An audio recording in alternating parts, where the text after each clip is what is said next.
I'm Tamima and this is Real Talk. Tonight, we get real on an issue that has definitely been making headlines, the abortion debate.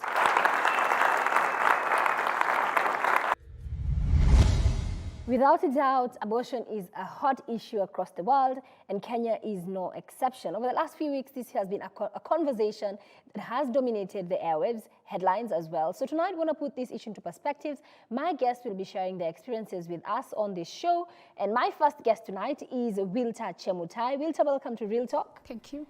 So Wilta, and obviously, I want to applaud you again for being courageous enough to come out and share your story tonight.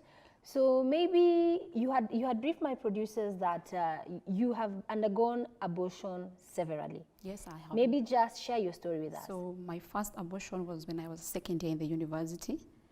By then I had gotten 2 kids before. So my second born was around 6 months old, and then I got pregnant again. Okay. So previously my mom was very mad at me, and she told me I couldn't stay with her. Okay, so I went and lived with my aunt. Then my aunt took care of the baby. I went back to school that was 3rd year. So this is now your second child? That was now my second child. Then after around 6 months again, I got pregnant. Now with your would-be 3rd child? Yeah, would be my 3rd child. And you tell mom, and mom gets very mad? No, I didn't even tell her. She would just like go, berserk on me. So I called a friend of mine, and then I just told her, I have messed up again. And you see, with a 6-month baby, and you're in campus, and you already have another one. Who your mother is taking care of? Yes. So it was so crazy. And at that moment, I was just so hurt. I didn't know what to do. And that happened after I failed P2, by the way. I swallowed P2, and then after 4 weeks or so, I didn't get my period. So you were being careful? I was being careful. Okay, I thought so. You thought you were being careful? Yes, I thought so, actually. So when I realized that I was pregnant, I was so devastated. But I called my friend. I told her I've messed up. I didn't even have money. So she sent me money. And then I talked to another friend of mine back in Nakuru. And then he talked to another friend of his. And then they agreed. He took me to an abortion center somewhere in Nakuru. And so the day that you were supposed to go in, what was going through your mind? I wanted it out of my body.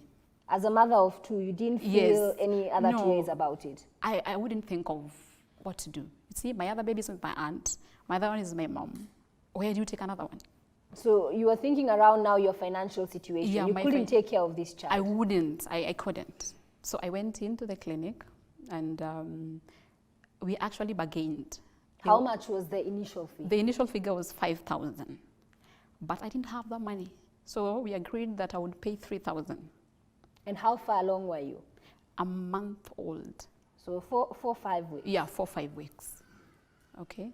So they procured an abortion, but the problem was that my cervix could not open. So they had to inject me with some drug so that they can dilate the cervix. And then they inserted some things, liquid or something. Then they told me to go back to campus, lie down, and then I would only remove it when I've seen blood, which I did that. So was it an easy process? Was it a painful process? It was a painful process because I felt like there was a lot of contraction. And then I bled for almost 2 months. And at no point did you seek additional medical help? I went to the sanatorium in campus. Mm-hmm. And then I lied to my doctor that my period had extended for 2 months. There's no way I would say I had an abortion. Mm. So my doctor prescribed for me Femiplan. I took it for around a month, and I was back to normal. Femiplan is a birth control? It's a birth control, but they gave me to control bleeding. I don't know how it works, but they did. Then you went back to school. Life continued? Life went on very well. Life continued. But at some point, I was guilty. Guilt comes in, anger comes in. Because then the guy who was responsible just told me I was on my own. Go sort your thing out. So your relations with him ended entirely? Entirely, it ended entirely. Did you feel any sense of remorse, regret at that time? No, at that time I was not remorseful. For you, it was you had solved a problem? Yeah, for me, I had solved a crisis. A crisis. A crisis at that time. So then life goes on. Life goes on. I went to campus, I finished school, I graduated with first class honors. Funny. And then I went looking for a job. Then I met some guy again. We had a relationship, an year. After that 1 year, I got pregnant. How old were you then? By then I was 22. So there you are, 22. You've just tested positive. You're pregnant. Yes. Fourth pregnancy. Yeah, fourth pregnancy. And you inform this guy. What's his Yes. reaction? He was actually okay. Oh, I'm going to take care of the pregnancy. But from my experience before, because we had moved in with him at some point. So this guy would beat me up, you know, like terribly, and then also beat my kid up. So at some point, my kid was traumatized. He would cry, you know, something small, he's beaten up. So I thought, another pregnancy with this guy, and then where would my life go? And by then, I just lost my job.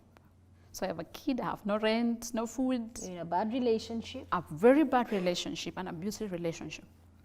So I talked with another friend of mine. Then I had heard that she had also procured an abortion. That was a month.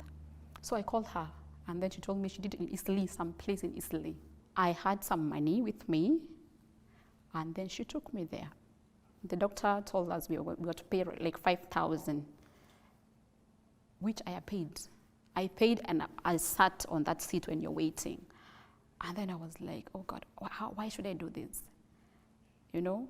I even remember when they just took me to the operation room, I just held my tummy and said, baby, I'm sorry, but I have to do this, okay? I was like, I have no other choice. So the doctor was like, okay, it's going to hurt a little bit, but it will be over in like five minutes. How far along were you then? A month. So again, 4 to 5 weeks. Yeah, 4 to 5 weeks. So the doctor was like, okay, we did it. It's some squeezing with something, I don't know. So this one was much easier than the previous one. Yeah, this one was much easier than the previous one because like after 10 minutes, I was okay. I didn't feel any pain actually. And I went home. And after you went home, did you think about it, or once again, life continued? No, when I went home, actually, I had some complications.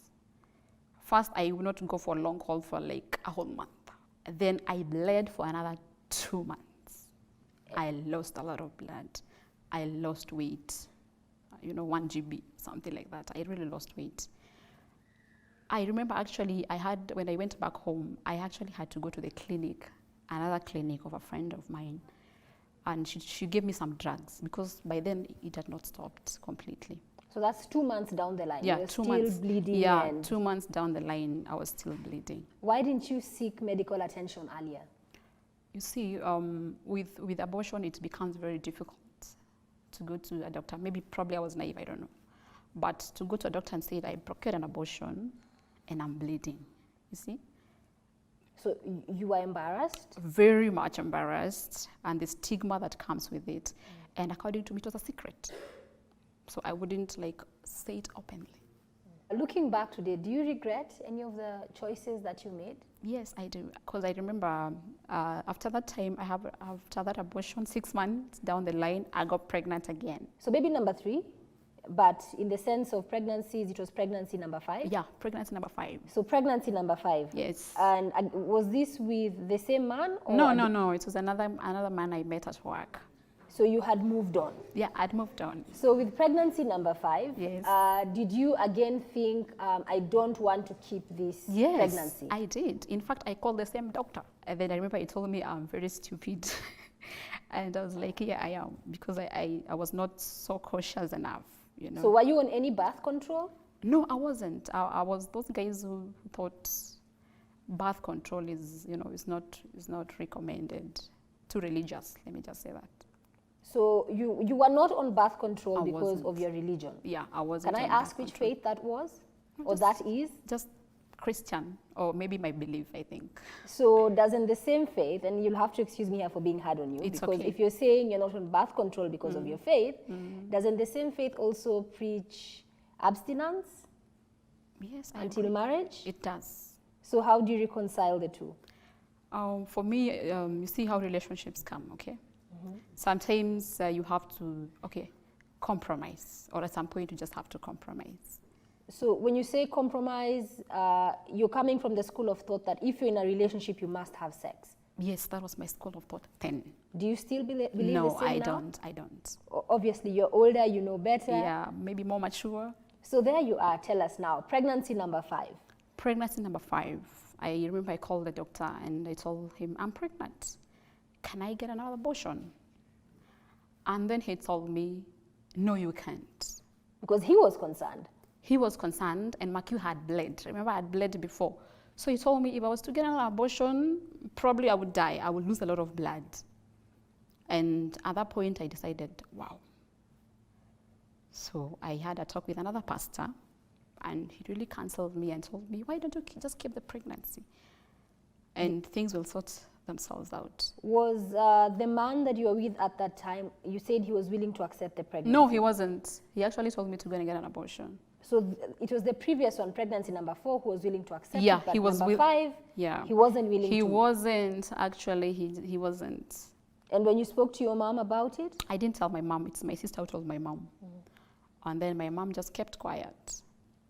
How old were you at that point? 24. So then how did you finally make up your mind? After counseling with a pastor and in another church, I didn't go to my church. And we really talked. He gave me examples of women who had mistakes of pregnancy, but they kept their pregnancy and their kids turned out to be amazing. Okay? So at that point, I decided whatever comes, I'll keep my pregnancy. But in mind, because I was working in a private school then, they wouldn't hire pregnant women. But you already hired. I was already hired, but I'm pregnant. You, yes. Learning you're pregnant? Yes, they would. Is that legal? I don't think that's legal. It is not legal. If you have any lawyers in the house? It's not legal, but that's what happens in the ground. So I had to look for a job. I went hunting for a job, went for interviews, and luckily I got a job with the government. So with that, I moved out, nursed my pregnancy, got a beautiful baby girl. She's now 6 years old.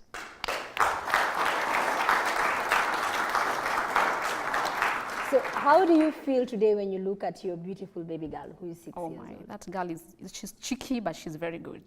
She loves, and I'm so happy. And you're happy that you decided to keep her? I'm happy that I made a choice to keep her.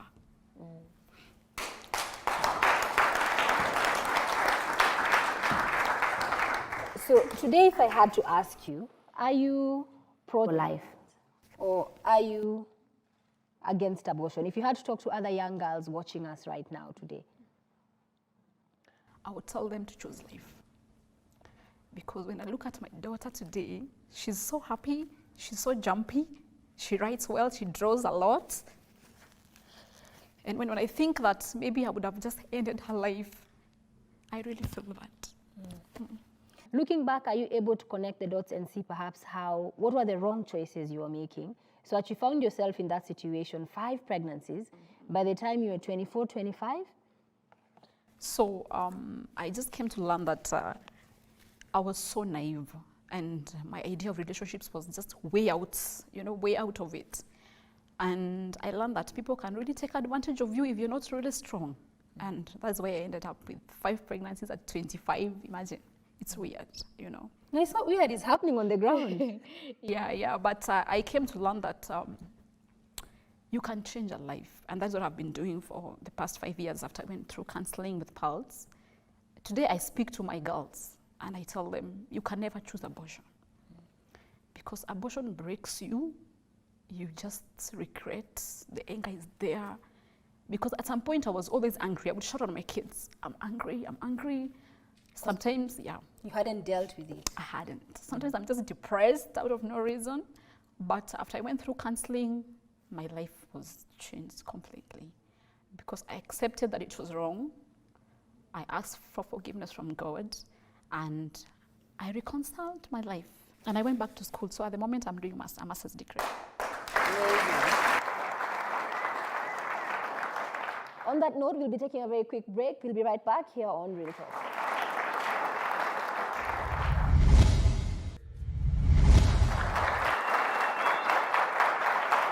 Welcome back to Real Talk. Remember, you can join the conversation via the hashtag #RealTalkWithTamima. Tonight's conversation is on the abortion debate. Now, I want to introduce my next guest, Noel Kasandi, 30-year-old.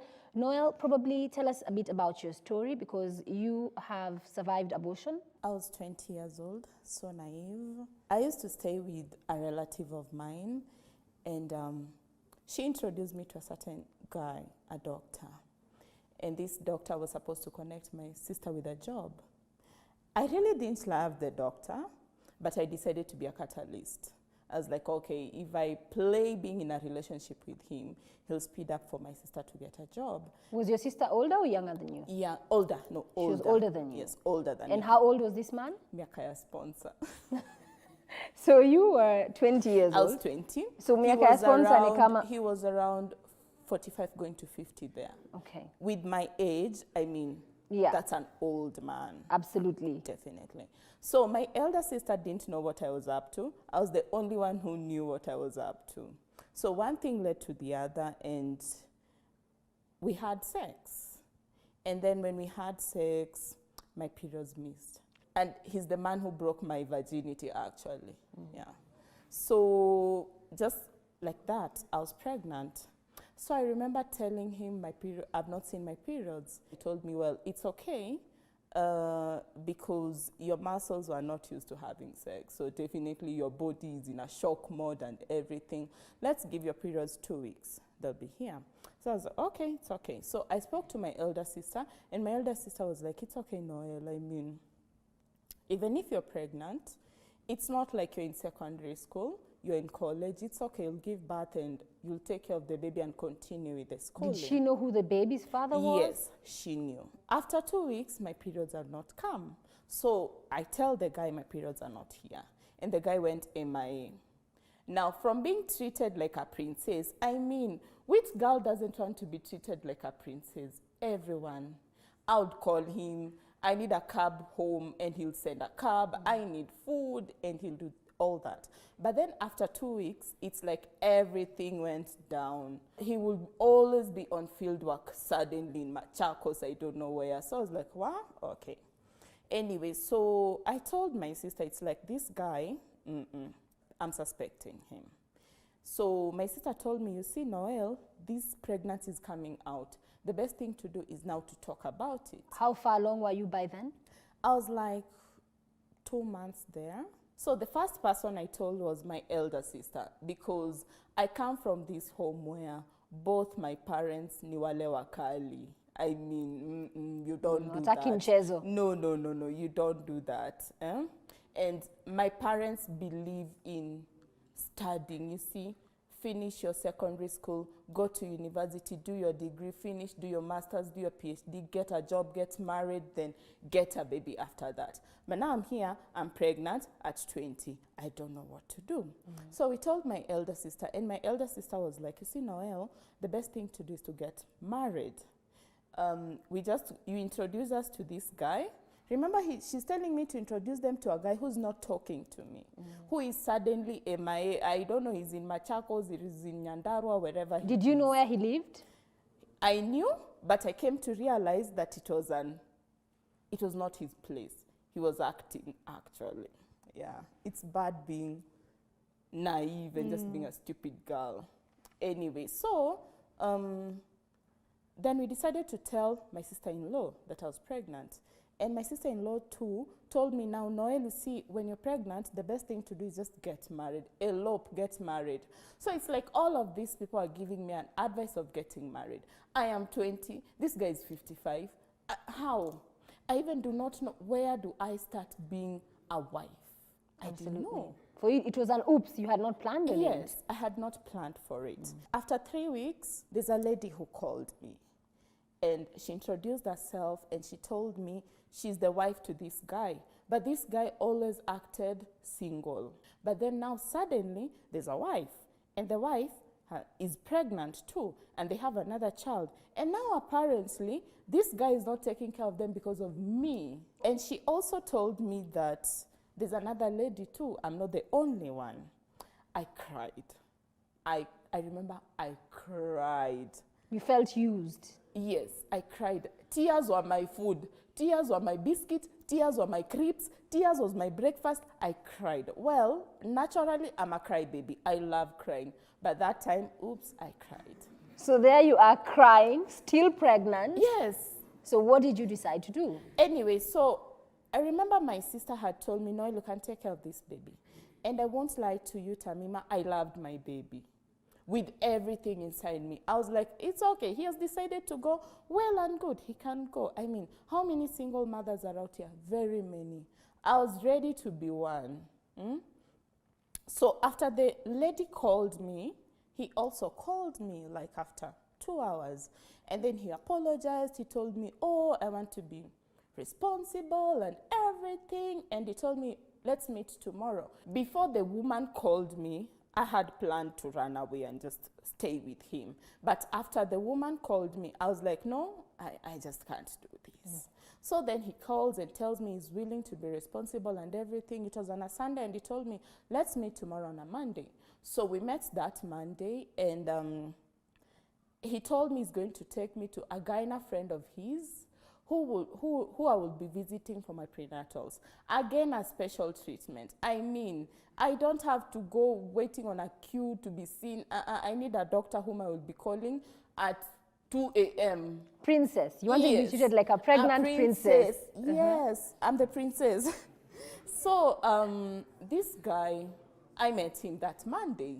The naive me knew when a woman is pregnant, they're given injections. There's tetanus, there's blah, blah, blah, and everything. So the first thing he asked me, how old is the pregnancy? And I told him that time it was around 3. So I told him it's 3 months. He told me, okay. Then he gave me an injection, and he told me to go rest. So I went and rested, and after like 2 hours, the doctor comes in. And we are talking, and then he tells me, you know, you're here for an abortion. I was like, no way. You got the wrong name. I didn't come here for an abortion. And he's like, you're here for an abortion. So by the time we're exchanging, he grabs my hand and gives me an injection. And then within seconds, Nime blackout. And they carried on the abortion. Without your consent? Yes. So I resuscitated usiku. I really don't know the time, but it was just at night. So the guy drove me home. He bought for me fruits. He bought for me dinner. I mean, he did everything. Did you confront him? No, I didn't confront him. You see, when a lady has an abortion, the first thing that hits him is relief. Fuchs, I'm not pregnant again. I won't have to explain to my parents. I won't have to explain to the society. I won't have to explain to anyone that I'm pregnant. I've gotten rid of this crisis I was So in. did you feel relief from this abortion that you had not selected? Yes, I still felt relieved because remember I was still in a crisis. So you didn't raise the issue with anyone? You didn't tell anyone that I have just been coerced into an abortion? No, I didn't. Because it worked for you? Yes, so he took me home, he brought for me fruits and everything, and then he told me, I'll call you back. That was 10 years now, 10 years from now. Until now, the next day has not come. He's never called you? No. So have you since moved on? Do you have your own family? Amen to that. Anyway, so after the abortion, it was a relief mode. I'm not pregnant, I'm going back to school. I won't have to explain to anyone about this or that. But you see, what people do not know is that now the misery starts after you have had the abortion. Because I hit depression. I've lost a baby. I killed my baby. Even though this man coerced me into having this abortion, I also had my part to play in all this. Number one, did he rape me? No, he didn't. He didn't rape me. I mean, I gave him sex willingly. You get me? And then how naive was I just to trust a man who went away and then he suddenly has come back. He wants to take care of everything. And you see, sex soothes. You get me? Yes. So I now entered into just having sex with men. Casual sex? Yes. Definitely they were not paying or anything, but I knew what I wanted. There's a void in me that this sex was feeding it. But the moment I have sex with you, I don't want to see you. I really don't want to see you. And you get me? So I felt, well, these men, it's like they're wasting my time. So now I sank into masturbation. You get me? To hit back, I sank into masturbation. And then one thing led to the other. I now sank into pornography. And I'm depressed. I am a crybaby. I am masturbating. I used to hate lights. I will be in the bedroom, curtains closed, under the bed, crying, masturbating, watching pornography, all these things. So you were in a dark place. Yes, all these things together. But you see, I didn't put 1 + 1 to know it's because of the abortion. You hadn't The dealt loss, with the yes. traumatic situation that you had just gone through. Yeah. So after that, I got healing. I was cancelled over it. And then I realized that all these emotions, the guilt, I was an angry woman. Because you hadn't dealt with it properly. Yes, I had so much anger in me, and I was so much angry towards men because I felt a man hurt me. How do I even trust men? Well, I was not a lesbian, but I was just angry towards men. I had this tangible hatred towards men, including my own brother, who never played part in all this. I had so much guilt in me, and then I used to laugh at people sarcastically. I would laugh at you until you hate yourself. But you see, I was just... So you became a mean person, basically. Yes, I was so mean. It's time for a quick break. We'll be right back.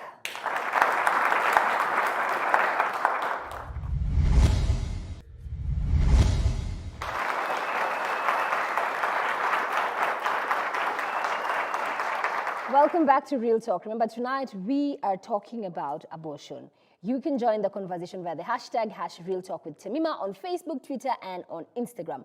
Let me know what your views are on this issue. Right now, I want to introduce my next guest, Martha Ann. She is 54 years old, and she has had 5 abortions.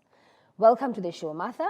So probably your story is a bit different. I understand that you lived in India for the longest time. How many years were you in India I was there for 10 years. For 10 years. And in India, abortion is legal. It's legal, yes. So tell me, how did you come to have gone through 5 abortions? Wow. Like Noel says, being naive. I grew up in a very cloistered family, protective. I've got brothers that would chew you up if you did anything to me.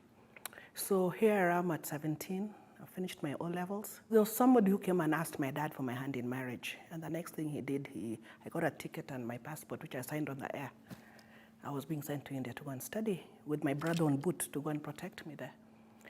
But this was now a place where I have money, I have freedom, nobody is controlling me. It's the first time you're out on your own. Oh, out of my own. Then we come from a place where sex was never talked about.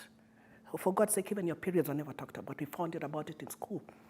So here I am, and then in India, girls were scarce commodities. So, you don't need to be, you're made to feel like a princess because there was competition. Before we just settled to where we were in school, we had the money, there was booze, boys, everything and going on. In the boozing and all, I was having periods that were not getting over. So I went to a doctor. Actually, we stayed near like the Kenyatta hospital of the place where you're staying, the National Hospital. So I went to a doctor there and I told him my issue. And he checked me up and told me, number 1, you're suffering from minyoo. Number 2, you're having a spontaneous abortion. I didn't know what that was. So the pregnancy was terminating itself. Yeah. I'm somebody who's always wished for children. And if I could have children, I had plenty as I could have.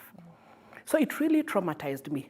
So coming out of here that I've lost a baby, they controlled it with pills. That's when I learned that pills can actually control your periods. I went back now deep into partying. And we really partied. Because, there are no rules, no nothing. Nobody will tell you what time are you coming home, that kind of thing. The same guy, we were partying, and I think within 6 months, I was pregnant again. So pregnant from the same guy who'd made you pregnant the first time? Yes, yeah. I tell him, and the guy panics. Number 1, let me tell you, I'm somebody who, when I love you like anything. So, and what you tell me, I'll do for you. So I told him, and he told me, hey, my dear, you're still young, time is going, we've got this to do, what let me do thingy. See, the other doctor had helped me with that. I went back to him and I told him, hey, by the way, I'm pregnant. He told me I'll deal with it. So I was put under, woke up, I was okay. So the second one was by choice? You chose to abort it? I chose. We chose with my boyfriend, but I was doing what he told me to do. We went on studying, having our fun, what. Then I got pregnant again. With the same guy? Same guy. So third pregnancy? Yeah, third pregnancy. And now this happens. Now I start getting pains in my stomach. So I went to the doctor, and the doctor told me your pregnancy is not okay. If you proceed with it the way it is, the baby is not sitting right and all that. We have to think, otherwise it'll kill you. How far along were you by then? Most of my pregnancies were over 4 months because I always had intentions of having my babies. I wish I got for second opinion anyway. So I did that. But when I did that, I started getting into depression. Now it's depression, sex, but the same guy. And Because a now lot this of is booze. the third pregnancy. Yeah, it's like you're medicating yourself to forget because your mind doesn't forget some things, your body doesn't forget some things. I got pregnant again, I think 2 years later. With the same guy? The same guy. So this but is this now time, your fourth pregnancy yes, with the same guy. Yeah. Now this guy, this time, he's in another state, I'm in another state. And I purposed to have this baby. In fact, I was going nowhere. I didn't want anybody to come near me so they can convince me against this thing. Then I think, I think it was his friend who busted my bubble. He went and told him, and he appeared from nowhere. And then we sat, and the way these guys can sweet talk us, and we talk, and he told me, these things, Martha, do you know what? Within 2 days, I was back in hospital again. And I think I've gone through all the types of abortions anybody can go, from the saline injection to all those. This one, actually, we did it. I think they gave me a saline injection and they told us to stay somewhere, and things happen, and you actually give birth. And you're in a room by yourself. I'll never forget that. That color of green, I don't like it anymore. It's and the smell of hospital. But this one, because this guy came in, made me do this and went off again. I was so angry. I was angry at him. I was angry at guys. I was angry, but I didn't know where to take my anger to. So I just threw myself back into my books and doing what I was meant to do, because my father told me, you're not coming home till you get a degree. And mind you, when you're doing this, you're missing some exams. People had left me behind. Now when the people who I joined with were going back home, which is what I wanted, I was forced to go to India. I didn't want to be there. Is when I realized my dad told me, you're not coming back unless you have a degree. In that Harakati, there was a guy who was also close. I really don't know if he was preying on me and my vulnerability or what, but we started going out. Both these guys are guys from Kenya. They're Kenyan guys. I think I just fell in love again. Somebody just gave me attention. Far away from home. There's nobody to talk to. I got pregnant. Actually, I planned to get pregnant. It was not even a crisis. So this was your fifth pregnancy? Yeah, I think you're counting. I'm not counting them, but you come on. And the beauty about a big body, it's very difficult to show. You show by the time you're 7, 8 months. Way later, in your second, third trimester. Yeah. Actually, 6 months above. So it figured a place that he started noticing. I mean, excuse me, you're sharing the same bed. You feel, things are not, the dimensions here are not fine. So I told him, and he told me, he panicked, number one, because he was here sponsored to university. He was actually there on disciplinary issues as well, and he was scared of what the reaction. He told me, Martha, if they find out this, I'm telling you, they will stop my paying for my university, all this kind of thing. And oh my God, I was really feeling pity for him. So I was going to do this for him. And how far along were you by now? Now, this one was 5 months. So I go to the doctor, and I tell them I'm 5 months. They didn't check. I mean, they did a pregnancy test. I really don't know. I should find out if pregnancy test can show if you have twins. But I went for a pregnancy test, and they told me, fine, we'll deal with it. And actually, till 3 months, you do it, they don't have an issue. But after 3 months to, 6, you have to have a doctor's opinion about it. I think I was getting an injection because I could see, all they did was just thing in my face, my eyes. But I could see what's going around, but they were going on what they were doing. But what I know, I went into distress. And I couldn't breathe. And I think the anesthesiologist said, hey, there's something wrong with her. Stop what you're doing. And they stopped, and she just said, can you take her for an ultrasound? I went for an ultrasound, and they found that they were twins. So where they thought they were aborting one child, they were actually aborting two. So I think because they were twins, I think why it was such an emergency. So then that's when now the doctor is telling me, oh, by the way, it's an ultrasound that you've got twins. And he's asking me, why do you want to get rid of these beautiful babies? And I told them, I just want to get rid of them. There are some 3 tablets that they insert, and I think they absorb water and they open the cervix. that's what they did, but I was still in the hospital. And I'm telling you, it was 2 days of horror. That one of it was pain, labor. In fact, it was, I don't know, it's pain. And nothing was happening, nothing was moving. People were giving birth and going, no, you're in the maternity area, Right. where other people coming to give birth and all that. You're there to terminate a Me, pregnancy. I'm there to terminate. So I'm seeing people with their babies. I was just seeing people with their babies, and I was wishing it was me and all this, and mine is not happening. And I'm in pain. You walk up, you lie down, you squat. At that point, did you regret I was the decision? I'm seeing the babies. I was wishing I could keep mine, but It I was was too beyond the You point had of already been return. induced to terminate. Yeah, I think one intern came in, and she found me so tired because I would just walk laps around the corridors. And she checked and she says, oh, I can see the legs. And the doctor was called in, and they went and they pulled the babies out. So they put the baby in some container. So you saw the babies? I didn't see the baby now. They were put somewhere, and they were taken. It was something to a room somewhere. And I was left in this room, half covered, cold. I remember I was cold. I was freezing. I was stuck. And all alone in the middle of the night. So I remember, and with all my thoughts and everything. So by the time it rose up in the morning, funnily enough, the sun, I was facing the window. The sun was drawing, and I looked at it, and I just told God, I'm so sorry. I'm so sorry I did this. I'm so sorry. I'm so sorry. Please forgive me. And that's when I got the strength. I got off and went to check the babies, and I looked at those babies, and they were there hugging each other. They were two, a boy and a girl. Just hugging each other, and I remember I cried. I've never cried like that in my life. You instantly regretted it. I looked at these kids, and they looked like the dad cooperated. They were babies. They were just tiny, little, small babies. They were babies, but they were tiny. And I cried, and I told God, Father, let me tell you, if you forgive me for this, I'll do anything for you. I'll do anything for you. And I went back, but I think that cold also I got. They actually had to give me some injections because I was really freezing. But I think, thinking about it, maybe I lost a lot of blood. So they treated me. I left hospital after 3 days, went back home, and it's something you don't talk about. Nobody would talk about it among the three of us, It didn't take time. I was pregnant again. With the same guy now? With the same guy. The second guy now? The second guy. And I'm telling you, I said this one. Hi. Liwe liwalo. Nobody. Kama ni thing between my baby and you. My baby comes first. My baby come first. And so you kept that pregnancy? I kept that pregnancy, and I got a beautiful baby girl. I think she was one of the first few babies ever born abroad. Beautiful, beautiful, beautiful. Oh, Dottie is beautiful. She's 27 now. And this baby was a baby, the same doctor who did it, and she told me, Martha, I'm keeping the baby. They used to call her Angeli. I had free care in that hospital. People would give me clothes. The Indians, their family. So the Indians I used to stay with, they adopted me, and they helped me with the baby and all. I just had support. And yeah, she was there. And I remember people used to come to India. India was not a very nice place to be. They would come in summer. It was so hot.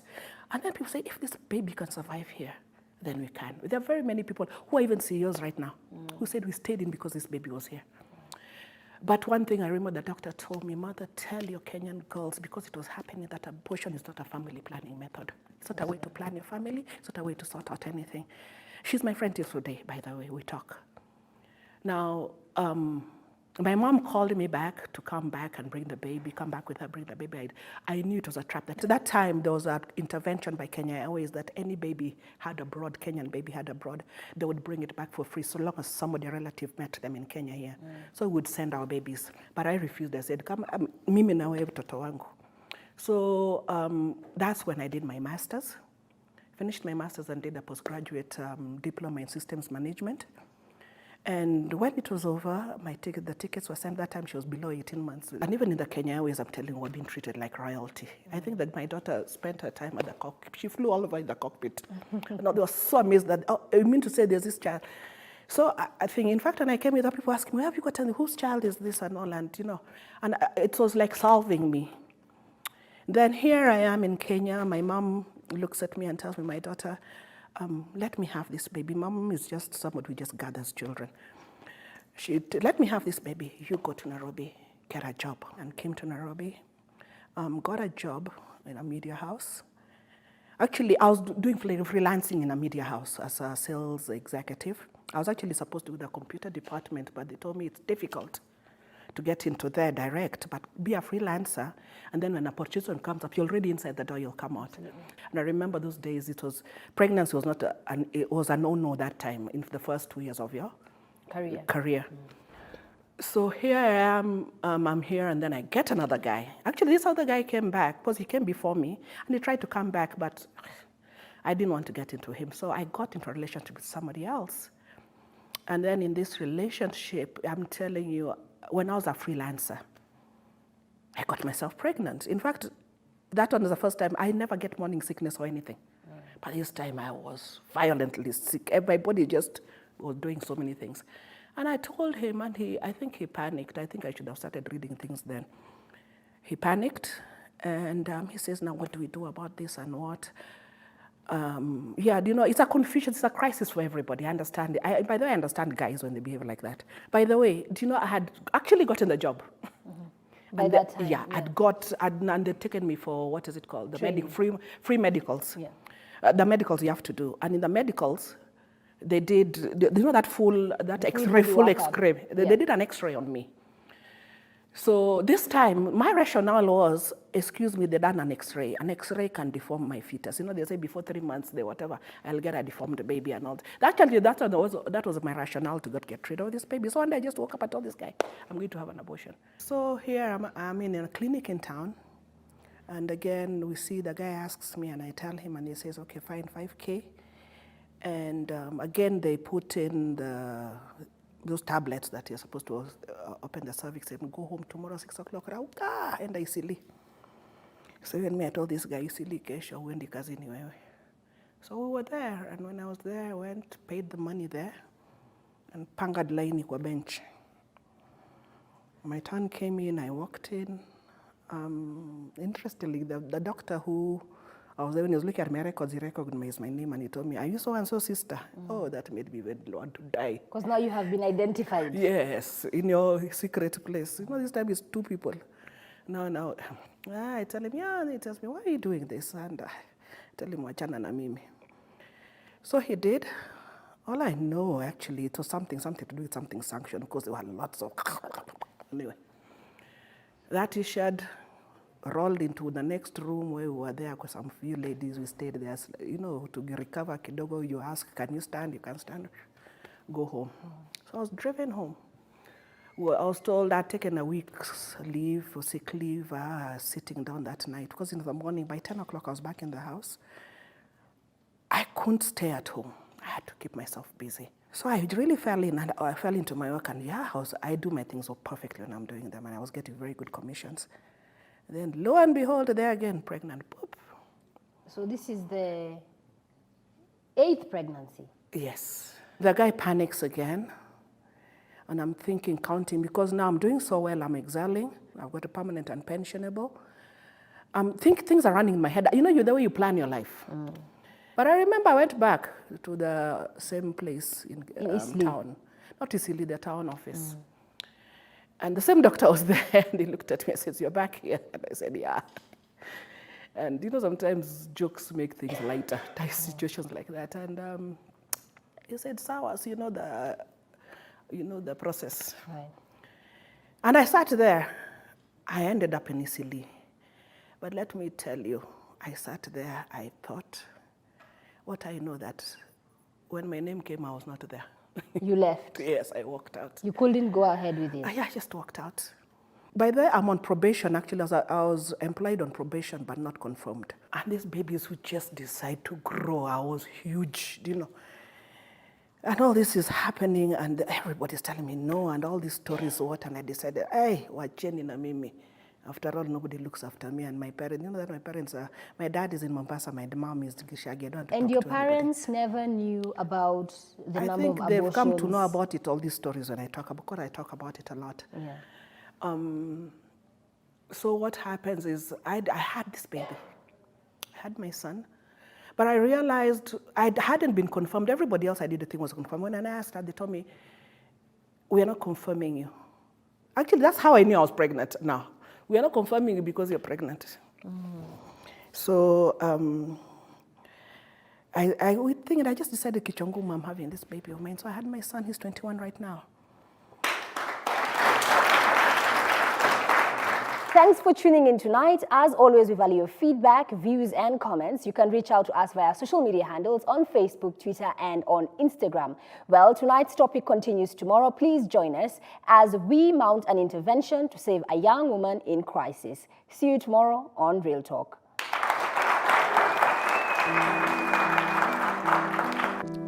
Life is sacred. This is Real Talk. My name is Virginia, hanging out together with Tamima right here. Welcome. Hello everybody. Hello everybody. This is Angie Chege and we're having Real Talk with Tamima. Today we're going to talk about abortion. It has been a main thing in our country right now, so tune in kindly. Welcome.